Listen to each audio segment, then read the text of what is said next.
Bismillahirrahmanirrahim. Assalamualaikum warahmatullahi wabarakatuh. Selamat datang kembali di laman kami yang sekarang akan coba memaparkan bagaimana cara membuat bahan ajar melalui aplikasi KineMaster. Langkah awal yaitu membuka aplikasi KineMaster. Ini udah terbuka, tampilannya seperti ini, ada tanda plus, kemudian ada beberapa proyek yang belum selesai dan yang udah selesai.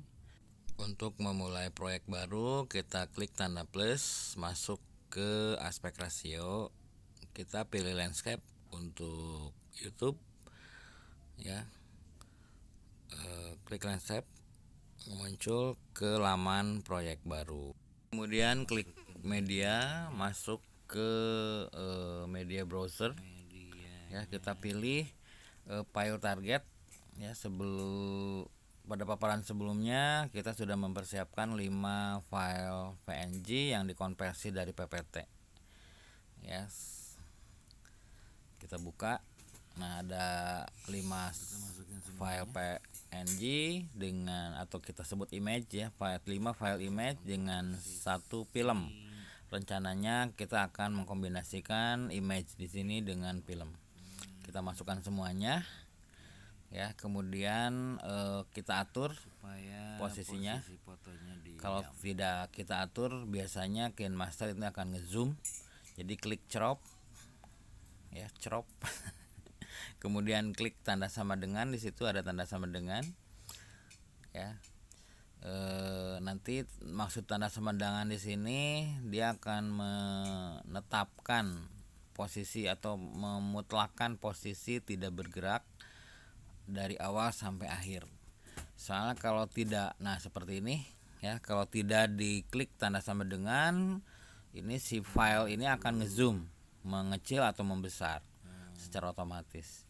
Jadi dengan penguncian seperti ini, dengan memposisikan image-nya atau picture-nya, itu si picture tidak akan bergerak.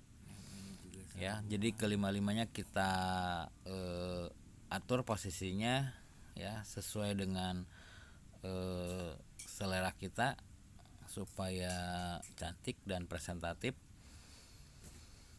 Ya. Ini file ketiga. Ya. Kemudian diklik gambarnya, muncul tanda crop sebelah gunting, kemudian muncul tampilan seperti ini. Klik sama dengan, setelah klik tanda sama dengan akan muncul garis merah. Kemudian kita posisikan gambarnya. Kalau di layar smartphone kan bisa pakai jempol dan jari ya, diperbesar, diperkecil, diposisikan supaya presentatif ya. Ini file keempat ya, jadi dilihat di sebelah kanan ada tanda merah penghubung dengan sama dengan, itu file awal sampai akhir. Jadi tidak ngezoom, tidak mengecil, tidak membesar, dia tetap fotonya, posisinya tetap. Ini file keempat.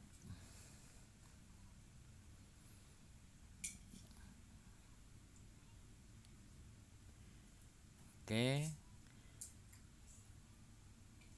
Ya, bisa supaya terbaca semua tulisannya. Di sini kecil, tapi kalau sudah masuk itu besar. Ini file terakhir. Tuh, terima kasihnya kan nggak kelihatan. Ya, jadi kita atur, diklik sama dengannya. Kemudian kita atur posisinya dengan 2 jari, jempol dan telunjuk di smartphone. Ya. Di touchscreen. Kalau laptopnya touchscreen bisa. Kemudian nanti kita ya, oke, udah semuanya. Ya, itu baru kita mengatur posisi foto, belum durasi. Durasi disesuaikan dengan rekaman suara. Kemudian saya mau menyisipkan film di antara foto ini. Klik media, masuk ke folder browser lagi, media browser ya, klik film yang sudah disiapkan. Kenapa saya memasukkan film ya supaya si pendengar atau si penyimak tidak bosan dengan tulisan dan suara. Jadi minimal ada yang dilihat gitu, visualnya ya bergerak. Kita atur ya, posisi videonya saya tadi sisipkan di tengah-tengah. Video ini juga bisa dipotong sama kita ya, dipersempit, diperlebar ya, tergantung selera kita sebagai penyusun. Sekarang kita akan menambahkan audio di sini. Jadi suara kita menerangkan paparan slide-slide tadi kita jelaskan ya supaya penyimak itu mengerti. Bagaimana caranya? Langkah pertama, nah di situ ada audio, klik audio di sebelah media. Nah ini daftar suara yang sudah kita siapkan dalam membantu proses pemaparan slide yang sudah menjadi image ini.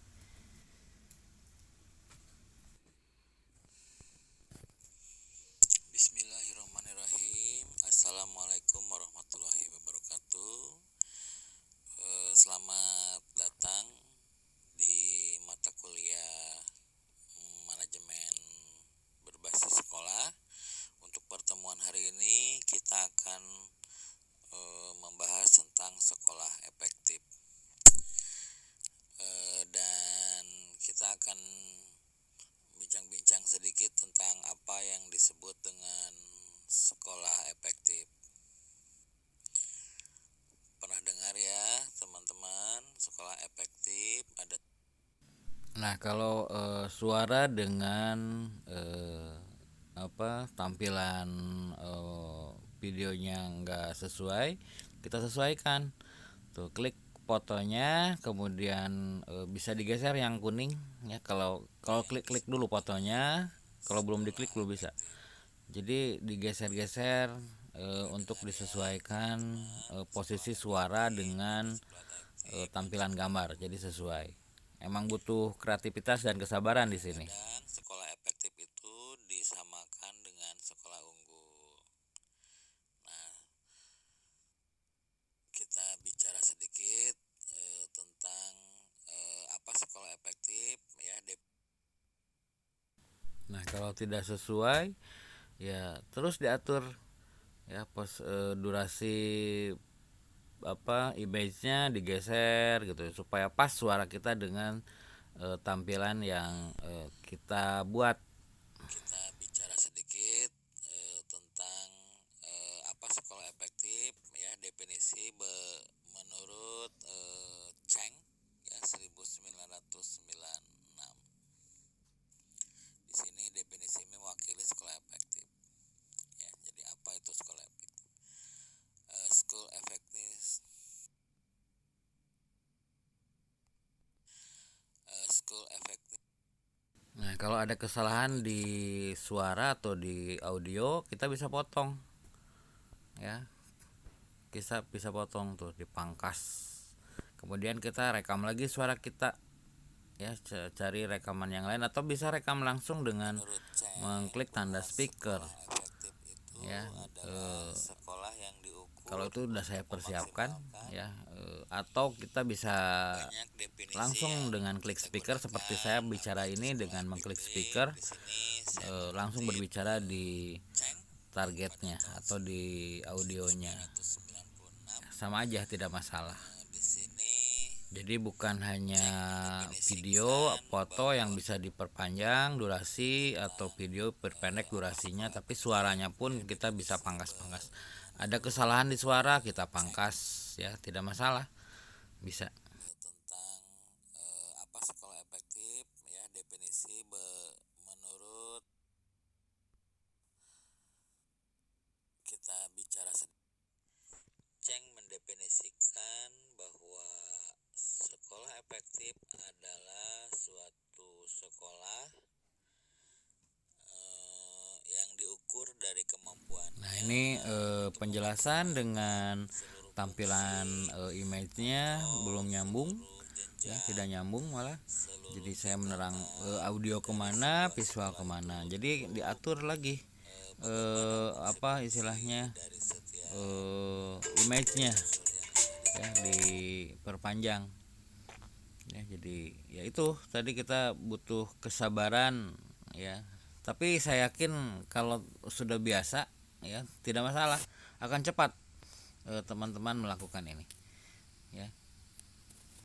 Nah, untuk ngepas antara suara dengan image atau dengan tampilan ya tadi sama seperti tadi, diklik fotonya, diperpanjang slide-nya ya, diperpanjang durasi dari slide maksud saya, sampai suara dengan tampilan itu ketemu.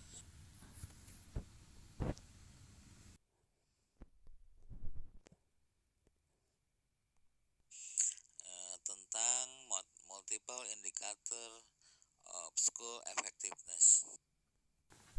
Nah, di sini saya mulai menyisipkan video. Jadi kita terus menerangkan sambil videonya berjalan, video yang saya sisipkan berjalan. Kalau tadi kan hanya slide-slide PNG, kalau ini saya menyisipkan video supaya si penyimak tidak bosan ya mendengar melihat paparan saja, tapi ada tampilan-tampilan video. Ya, videonya ya silahkan teman-teman bisa mencari sendiri, bisa download sendiri dari YouTube. Jadi jangan takut mengambil video dari YouTube. Kenapa? Karena namanya video tampilan tadi, tampilan YouTube itu sudah domain publik. Jadi siapapun bisa memakainya, tentu dengan ucapan terima kasih di akhir video ya. Terima kasih kepada si A ya gitu kan. Jadi sama seperti daftar pustaka ya. Walaupun videonya itu ada hak ciptanya, nanti sebenarnya ya tidak masalah karena pihak YouTube sudah melingkan bahwa video ini dipakai oleh si A dengan hak cipta si B ya. Jadi kalau ada nilai rupiahnya atau nilai hal-hal tertentu yang menyangkut keuangan ya, bukan kita yang menerimanya tapi pihak yang memiliki hak cipta ya. Jadi seterusnya begitu, dipaskan antara visual dengan audio, atau kita bisa langsung memberikan suara dalam slide-slide ini memakai tool suara atau speaker yang di bawah audio, di bawah lapisan atau di bawah percis media ya, bisa langsung memberikan suara supaya pas suaranya ya. Setelah selesai kita ngedit sudah sempurna, kita asumsikan, kemudian kita akan menyimpan video ini. Bagaimana proses penyimpanan ya, kita lihat. Nah, setelah selesai pengeditan ya, kita mau menyimpan. Nah, diklik bagikan itu sebelah kiri ya, akan muncul ekspor dan bagikan, tinggal diekspor saja ya. Jadi filenya akan tersimpan di smartphone kita ya, di drive kita, di bagian atau di folder KineMaster, bagian di foldernya ekspor ya. Nah, ini sudah tersimpan. Yaitu teman-teman, semua proses sudah selesai. Demikian dulu paparan yang sederhana ini ya, nanti kita lanjut di lain waktu. Terima kasih. Assalamualaikum warahmatullahi wabarakatuh.